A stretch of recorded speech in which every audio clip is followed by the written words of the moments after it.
Avis Car Rental. One of them is located in Raleigh, North Carolina. I think it's in the Crabtree Valley Mall, if I'm not mistaken. And the other one is in Zebulon, North Carolina. All right. The company has teamed up with the Eastern Stars, the Masons, this celebrity. They are a part of this organized crime. All right. There were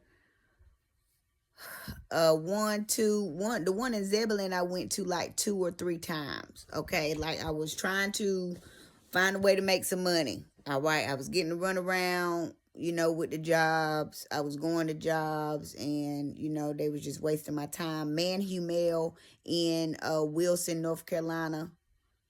Was it Wilson? I think it's Wilson. There was a lady over there named Christina. She had something to do with it. Not sure if anybody else in the company had something to do with it, but when I went and did my application, there was some stuff going on. They called me in, made like that they was going to interview me, and I know I just went off, but they called me in, made like they was going to interview me. I went in, did the application. She had me apply for a position that didn't even exist. I do have records of the day that I went because I sent her an email. Like, I was very strategic with this because I'm just me, okay? So anytime that I got any pushback, I would report it. I would send follow-up emails to, find out, confirming stuff. There's quite a few staffing agencies that have something to do with it. Megaforce in Lumberton, North Carolina. Two Hawk Employment in Lumberton, North Carolina. Staffing Alliance in Lumberton, North Carolina. There's a few of them in Raleigh. ITS in Raleigh, North Carolina had something to do with it. I think one of them was Frankel Staffing in Raleigh, North Carolina. And the other one, I'm trying to call out all their names. Because I got the names of them and who y'all need to talk to at the staffing agencies. Okay. But I don't want to go off. I came on here to do Avis Budget. I'm Avis Rental. All right. And then Budget they're a part of it too, because they have called me like last week and left a voicemail. See, they so dumb, and I don't erase stuff. All right. Like I told y'all, I am a bookkeeper. I have an accounting degree. I'm an accountant. I keep records of everything. I keep all my voicemails. I keep all my emails. I keep all my fucking receipts, okay? The only receipts that I don't have is the ones that the Freemasons who in the Eastern Stars, when they organized the breaking and entering into my my home in Wake County, in Zebulon, North Carolina, 119 Shannon Drive. When they organized that to get me out the house for a couple days, had me come to the meeting in Kansas City, Missouri, when they could have just took my documents by email, but they said I had to be there, knowing that after, and I told them that I was out of state now. So y'all need to question them. I gave y'all the address for them already. But anyway, there's records of everything. All right. If they don't have them, I got them, okay? And the only ones I don't got is when, like I told you, I was on the sex trafficking case. Been working on it for years for the divine, okay? For God. And Jarvis Baldwin, who is my baby daddy, my son, who is 4 years old now, his daddy, his sperm donor, he was sent in to keep me low vibrational. He was working with them, okay? I did not find out that he was working with him until it took me 6 years to realize it, okay? Because when we were together, I wasn't woke. I started getting woke after I, left him. When I decided to leave him, his mama and his daddy wanted to still get access. I ended up going and living with him and his daddy at his daddy house for a couple days. He kicked me out of there. He kicked me out of his brother's house. Then I went to his mama house. I was in Virginia. I told y'all we went to Virginia Beach. His mama and his daddy called me, was like, why you over there? What you gonna do? You can come get some help from around here. They really weren't trying to help me. They were just playing both sides, okay? They was just trying to get back in my energy to find out what I was doing and to find out how they was gonna get rid of me, okay? But I know I just went all the way off. That just hit my spirit, so I'm just going with the flow. But yeah, it took me a while to figure out that he was involved. But now him and his daddy, like my son's birthday was yesterday. Was it yesterday or the day before? What's the day? Monday, day Tuesday. It was the day before. It was Sunday. Okay. And I had already told him, I know what y'all been doing. I already got the downloads. You know, the truth has been revealed that y'all are the enemy. You won't ever talk to your son again on my phone, and you going to prison for what you did. But he helped them get me out the house. The employee at Wake County Housing let them inside my house, and they left some evidence that it was some type of geolocation, geo something company that said that they surveyed the outside of the house when really they went inside my house and took my evidence about the sex trafficking, all my receipts from all the gas stations and all the hotels and all the places that I had stopped where they are participating in sex trafficking, because while I was awakening, they had me stopping at each store, each place where they are participating in sex trafficking. They had me stopping at these places so that I could document it. Jarvis Hosea Baldwin, who is in St. Joseph, Missouri. He works at Right Pack Incorporated in St. Joseph, Missouri. He was the only person that knew that I was on the case and had the evidence. They sent somebody in to get the evidence so that they could get rid of it. All right. Gratitude for cutting that light on. All right. But I came on here to talk about Avis. So I was trying to figure out how to get some money because, like I said, staffing agencies wouldn't nobody give me no job. LinkedIn, I got messages from LinkedIn where they was reaching out. They was paying people to literally reach out, offer me opportunity, and then just ghost me. All right. Happened multiple times. Different staffing agencies. I got everybody names. All right. The WIOA program, since this is hitting my spirit too.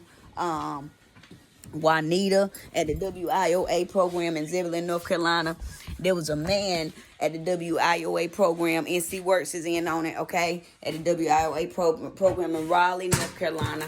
I don't remember his name right off, but they all gave me the runaround. I was trying to get my CDLs. There is people that work with the Department of the DMV, okay, when I was getting my driver's license, when I got my driver's license back.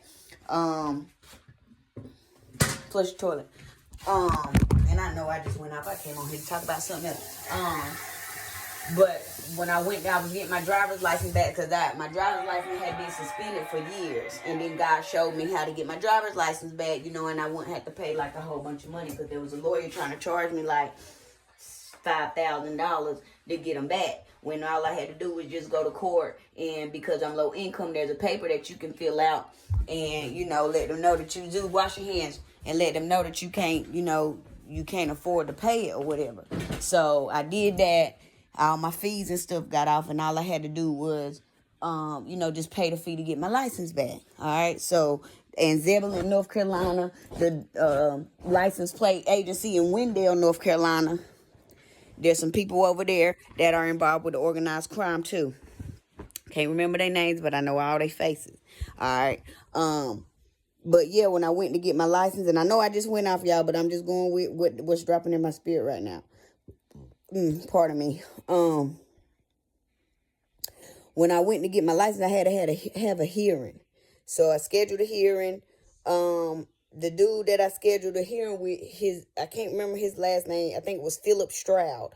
He's with Department of Motor Vehicles. He's a driver's license hearing officer. Okay, his supervisor, Officer Ray. There's a couple people at the driver's license call center in Raleigh who are involved as well. Okay, I submitted complaints. They didn't ever get back with me. I recorded a call with Officer Ray where she told me that I needed to seek legal advice if I felt like I was being discriminated against. I think his name is Philip. I know his last name is Stroud, but Philip Stroud with the Department of Motor Vehicles, the license hearing officer. He gave me my license back, and he put 3-year restriction on my license. Now the letter that I got from them saying that it said I was gonna have a mandatory 6-month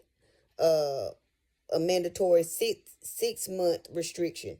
Okay, but it's just, you know, you can't get no tickets and stuff. This nigga put on there like can't get caught with drugs and all type of stuff. Like I had them type of offenses. And then when I went trying to report him, his boss, who is Officer Ray over there, that's all they told me. They wouldn't tell me her first name. She was in on it. They had call center people that was in on it too. I made a couple calls.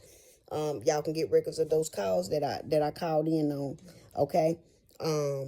But got a lot of resistance. He gave me 3-year restriction, wrongfully gave me a 3-year restriction. When I tried to report it, I got pushed back from Officer Ray. She told me I needed to get a lawyer. All right, well, she don't know what all them don't know. They all going to prison. So these my goddamn lawyers. I'm telling my lawyers now, take they ass, get they ass, because they have participated in organized crime. So I still have restrictions on my driver's license, which I don't break the law. Like I drive, I don't even go 2-3 miles over the speed limit. I don't do drugs. You know what I'm saying? So this was them trying to set up something so that they could set me up. So what they were going to try to do was set me up to get stopped. And then one of they crooked officers was going to plant something in my car. And, you know, they was going to try to put me in prison for that. But God was like, hell no, we ain't doing that. I don't even move around that much. You know, I don't have no job or nothing for them to calculate when they can do it. Cause I stay at home. I be chilling. Okay. So that failed. But that was their way of trying to set me up so that they could set me up, because they need to get me gone because I know too much. Like I know how they sex trafficking operation work. I can tell you when sex trafficking is going on, when they open. I can tell you the signs to look for, to follow, to know where it's going down at. Like I know across multiple states. Okay, but yeah, Philip Stroud. There's a couple call center agents, Officer Ray and her team. They are a part of organized crime. They have discriminated against me. They have retaliated against me. They have participated in organized crime. I tried to get the supervisor information from Philip Stroud. I think Philip is his first name. If I'm wrong, I just know his last name is Stroud. Heavyset guy. When I went for my hearing that day, they had me on the day that the DMV office was closed because they was trying to keep me from not getting my license at all. Because at one point I was trying to get my CDLs. They didn't want me to get my CDLs because they know I got eyes that can see what's through the illusion. And they know if I get on that road driving them trucks that I'm going to really be able to see like on the inside, and I'm going to be able to call the police and say, hey, they sex trafficking kids right now. You feel me? So they didn't want that. So they did everything in their power to keep me from getting to that. I let him know, like, hey, I'm trying to get my CDLs. He gonna give me a 3-year restriction. You know, that's just pushing me back even more. But he ain't do nothing but hurt himself because he's going to prison for that.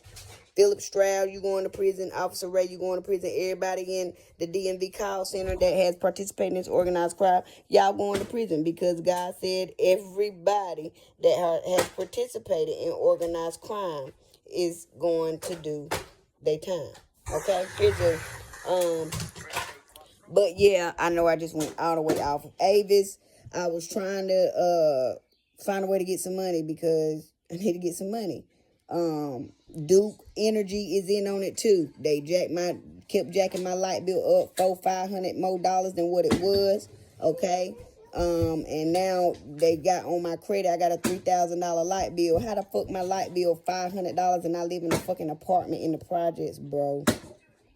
So they was purposely jacking my bill up. All right. I know that they doing it to other people out there because one little girl said her mama light bill was $800. Bruh, ain't no way these light bills is that high, bro. We live in the projects, bro. We live in the projects. But Duke Energy is in on the organized crime too. Because I literally went in there one night and my bill was like, it was like $74. I go in the next day, the bitch was $374. But I didn't get to screenshot it because I didn't, realize it until after they showed me. They was like, look at this. I went in there, I seen it. And then they had me check it again the next day. I was like, that bitch just jumped up $300 overnight. And they was like, this is what's going on. They jacking up people light bills illegally or wrongfully. All right. Duke Energy. All right. But anyway, let me get back to Avis. All right. So I'm trying to find some money. I went and got on Uber. All right. Uber will let you make some money. I didn't have a vehicle that was up to date, so I was going to go the rental car route.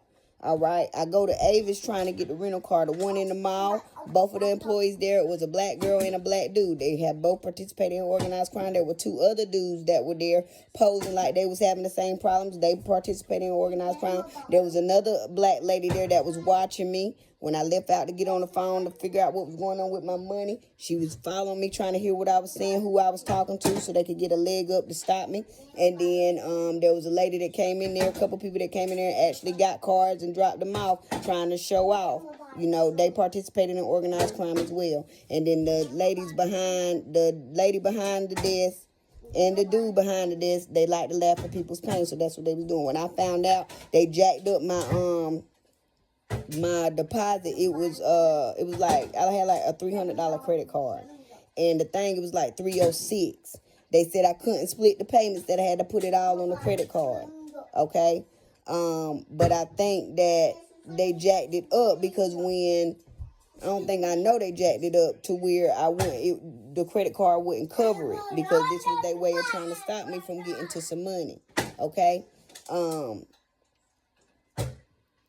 online, when it said I was doing it, I had enough to cover it with my credit card. But then when I went in the store to actually get it at this was the one in Crabtree Valley Mall, she jacked it up, put some extra shit on it to where I was $6 over, and I couldn't get the vehicle. All right. So then I went back and I went to the one in Zebulon trying to get it. There was a dude in there, he ugly black dude with glasses. Okay. I think he was an occultist because he got a copy of my driver's license while I was there. Okay. They didn't do that at the other one. All he needed to do was see it, but he made a copy of it. I think that they did some black magic on me, and he was the one that did it. But anyway, yeah, I went in there, and first he told me that I could do the deposit with cash. All right, went and got the cash, came back, scheduled appointment, came back. Then he told me I had to put it on a credit card. So then when the credit card came, he said that the credit card had to have not just $250 on it, it had to have $500 on it. So I got a whole lot of pushback, a whole lot of run around with that. But that's the one in Zebulon, North Carolina, the Avis. All right. I mean, not in Zebulon, it's in Nightdale. The Avis in Nightdale, pardon me. And so while I was there that second time, when he was like, no, you got to have 500 on here, it's got to have double what the deposit is. I was real agitated because I felt like I was being targeted because I was, you know what I'm saying? I felt like they was fucking with me because they was. So then there was an Asian lady in there, all right? She's a part of the organized crime, all right? There was an older couple in there. They were a part of the organized crime. And then there was a family that pulled up in a van. Okay, one of the ladies had on a shirt, it said, nope, not today. All right, and this is them, like they play these funny ass games like this. They think it's funny until that karma hitting their ass. It ain't gonna be funny when you sitting in that goddamn jail cell. Nope, not today. And all you motherfuckers. So the nigga, he was in there. Him and his friends, like 15 of them. They were saying they was coming to get 15 cars. So he stopped helping me to help them. All right. So we helped them, got them their cars. The nigga that was there. It was a heavy set dude with some glasses on. He was in there bragging about his black card, and he got this and he got that, and we get ready to get this many cars, and we got elite status, like they were showing off, like trying to flex their muscle, like, hey, we can do this and you can't, ha. Like, bitch, well, watch what I can do that y'all can't. I can petition them spirits. I can ask God to come get your ass, and you can't do that to me, bitch. Ha. That bitch gonna be funny when he slap that ass, bitch. When my spirit team come in and slap that ass bitch and revoke that goddamn black card and motherfucking stop all y'all goddamn money and put y'all ass in goddamn prison, and y'all can't do this organized crime no more, it's gonna be ain't it? But yeah, the motherfuckers in there trying to goddamn trying to play me. It hurt, while I was going through it, because I was really trying to get myself to a better place financially. And it was very mentally and emotionally distressing, going through all the stuff that I have been through. It has been very mentally and emotionally challenging, and I've had to pull some goddamn strength, you know, in my mind. Like, I know these niggas fucking with me, but me acting out is not gonna change anything. So God was just like, be strong, endure. So that's what I did. So now that, you know, I passed the test, I did everything that I needed to do, I control my emotions. Now God is having his vengeance, and these motherfuckers ain't laughing no more. But that was Avis. I know I threw some staffing agencies in there, some other shit. I'm just trying to get through the list because they telling me to just go ahead and get through the list because there's an active investigation going on. Everybody is being brought in for questioning. All records are being subpoenaed. All camera footage is being subpoenaed. Anything with Dasharay Williams, Dasharay Shambria names on it. We need the evidence of this, that, and that. What happened, why it happened, who was on duty. Bring them in, question them, because they are all a part of the organized crime. This is divine, bitch. You're going to prison. And that, bitch.